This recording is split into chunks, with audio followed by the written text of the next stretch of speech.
नमस्कार, बहुत स्वागत है आप सभी का। आप देख रहे हैं न्यूज 18 प्राइम। आपके साथ मैं हूं ममता तिवारी और मैं हूं आपके साथ हेमंत कुमार। और आज सबसे पहले बात करेंगे सीएए की, क्योंकि लोकसभा चुनाव में से पहले केंद्र सरकार ने एक बड़ा कदम उठाया है। देश भर में नागरिकता संशोधन कानून यानी सीएए लागू कर दिया गया है। इससे 3 देशों के गैर मुस्लिम शरणार्थियों को नागरिकता मिलेगी। यानी कि मोदी ने लोकसभा चुनाव के पहले एक और गारंटी पूरी की है। रिपोर्ट देखिए।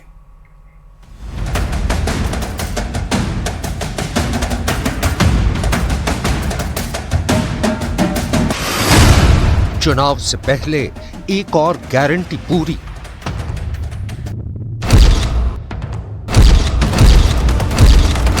मोदी यानी गारंटी पूरा होने की गारंटी।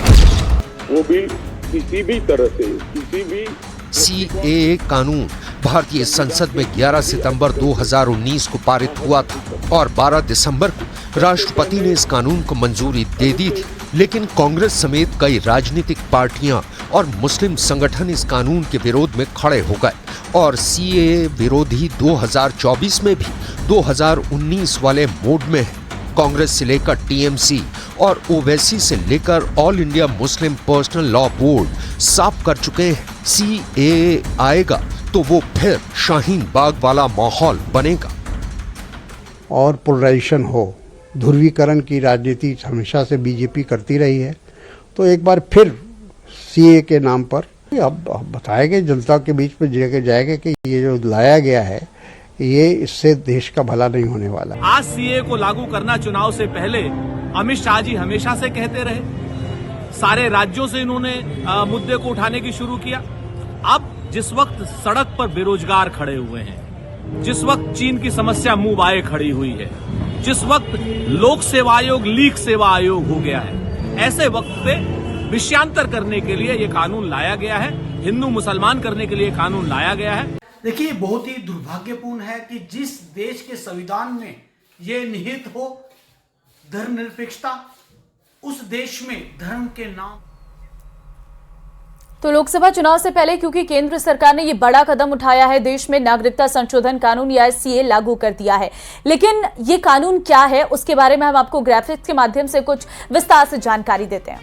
तो नागरिकता संशोधन कानून है सीएए, शरणार्थियों को नागरिकता देने का अधिकार इसके तहत दिया गया है। 3 देशों के अल्पसंख्यक शरणार्थियों के लिए यह कानून बनाया गया है। पाकिस्तान से आए शरणार्थियों के लिए यह कानून है, साथ ही अफगानिस्तान और बांग्लादेश से आए शरणार्थी भी इस दायरे में है। और इस कानून के तहत 3 जो पड़ोसी मुल्क हैं, जो मुस्लिम बाहुल्य मुल्क हैं, उनसे धार्मिक अल्पसंख्यक जो भारत में आए हैं और उनको नागरिकता देने का प्रावधान है। आपको बता दें कि जिसमें हिंदू भी शामिल है, ईसाई, सिख, जैन और बौद्ध शरणार्थी भी शामिल हैं।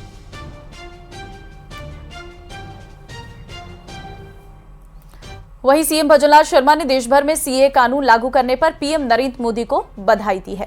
और मुख्यमंत्री भजनलाल शर्मा ने इस दौरान कहा कि ये लंबे समय से मांग चल रही थी, जो आखिरकार पूरी हुई। लंबे समय से मांग चल रही थी। जो हमारे भाई थे, किसी भी कारण से आजादी के बाद पाकिस्तान, अफगानिस्तान और बांग्लादेश में थे, वहां से जो प्रताड़ित होकर के आए थे, चाहे वो हिंदू हो,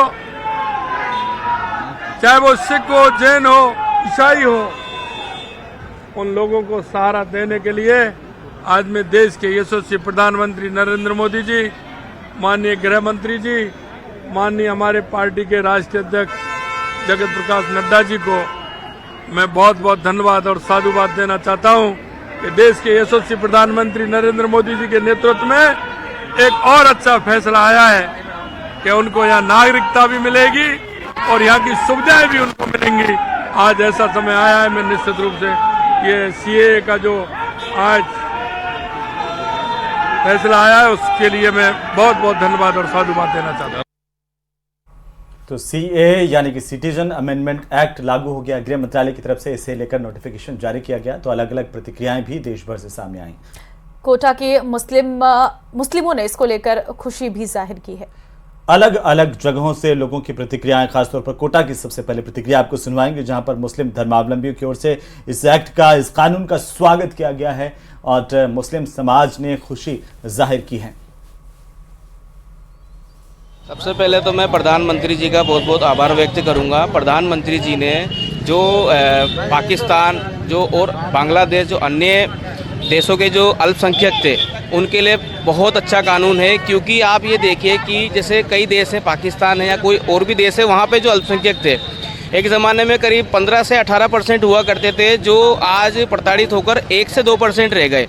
उनके लिए कोई देश नहीं था। आज भारत ही एक ऐसा देश है जहाँ पे सनातन धर्म के लोग रहते हैं, तो ये बहुत अच्छा एक तरीके से उनका अभिनंदन कर रहे हैं हम। चुनावी बॉन्ड मामले में सुप्रीम कोर्ट ने एसबीआई की याचिका खारिज कर दी है। सुप्रीम कोर्ट ने एसबीआई को 12 मार्च यानी कल तक ब्यौरा देने का ऑर्डर दिया है और साथ ही इलेक्शन कमीशन को भी 15 मार्च तक ये ब्यौरा पब्लिश करने के निर्देश सुप्रीम कोर्ट की तरफ से दिए गए हैं। सुप्रीम कोर्ट ने चेतावनी दी और आदेश दिया कि अगर एसबीआई समय सीमा के अंदर इन निर्देशों का पालन नहीं करती है तो ये उसके खिलाफ अवमानना का केस भी चलाया जा सकता है। रिपोर्ट देखिए।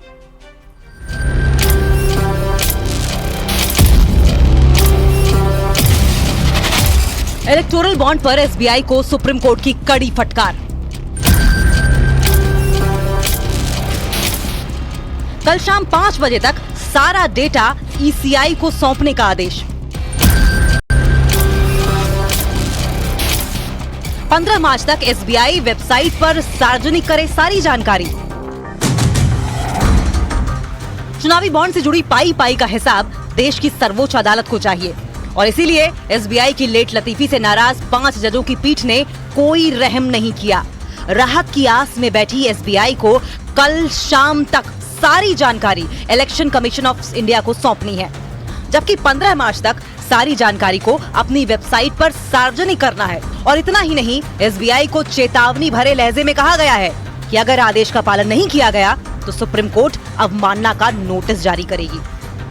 में सुप्रीम कोर्ट ने इस मुद्दे की गंभीरता को समझा और कड़े निर्देशों में बैंक के लिए आदेश दिया है कि आप कल तक सारे डॉक्यूमेंट सबमिट करें और मुझे लगता है कि ये बहुत अच्छा निर्णय जी। जैसा कोर्ट ने कहा कि आप अभी तक क्या कर रहे थे जब इन्होंने समय मांगा, तो ये एक बहुत अच्छी बात है कि आज के समय में जब सारा डेटा ऑनलाइन स्टोर होता है तब ऐसे में इनका ये एक्सक्यूज देना कि हम अभी तक नहीं दे पाएंगे, हमें उसके लिए टाइम चाहिए। ये एसबीआई ने चुनावी बॉन्ड से जुड़ी सारी जानकारी साझा करने के लिए 30 जून तक का समय मांगा था, लेकिन कोर्ट ने एसबीआई की याचिका को दरकिनार कर दिया और ये साफ मैसेज दिया कि अदालत जो आदेश देती है उन्हें गंभीरता से लेने का मतलब क्या होता है।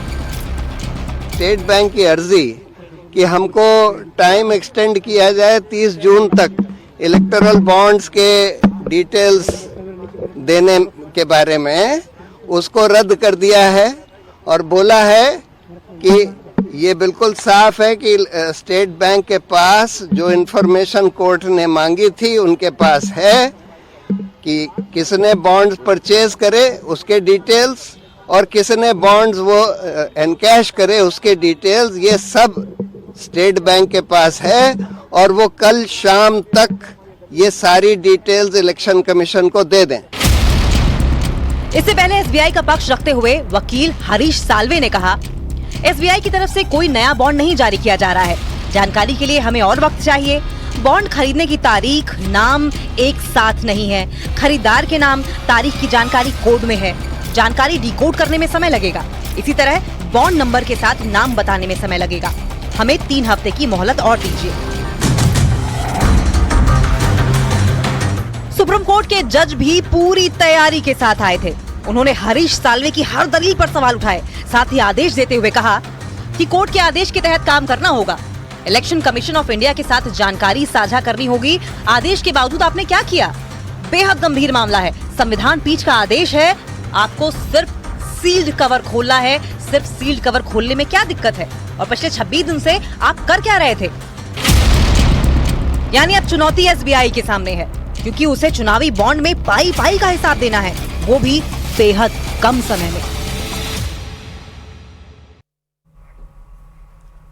चलिए आगे बढ़ते हैं। बड़ी खबर आपको देंगे। लोकसभा चुनाव से जुड़ी बड़ी खबर सामने आई है। और आपको बता दें कि कांग्रेस के खेमे से इस वक्त की सबसे बड़ी खबर है, जहां पर सीईसी की बैठक में उम्मीदवारों पर फैसला किया गया। सूत्रों के हवाले से बड़ी जानकारी आ रही है। 13 से ज्यादा सीटों पर सहमति बन गई है, जिसमें जालोर सिरोही सीट से वैभव गहलोत का नाम तय माना जा रहा है, तो चूरू से राहुल कसवा के नाम पर मुहर लगी है। बिल्कुल, झालावाड़ 12 से अगर हम बात करें तो प्रमोद जैन भाया हो सकते हैं प्रत्याशी। जोधपुर से करण सिंह को प्रत्याशी बनाया जा सकता है। ये अपडेट्स निकलकर सामने आ रहे हैं। कांग्रेस सीईसी की बैठक में उम्मीदवारों पर फैसला लिया गया है। अभी इसकी जो आधिकारिक तौर पर घोषणा है वो नहीं की गई है, लेकिन ये कुछ ऐसे नाम हैं जो सामने आए हैं, जो लिस्ट में शामिल हैं, क्योंकि अभी सिर्फ 13 सीटों पर चर्चा बताई जा रही है, 13 से 15 सीटों पर, और 10 सीटों के नाम जो है वो लगभग तय है।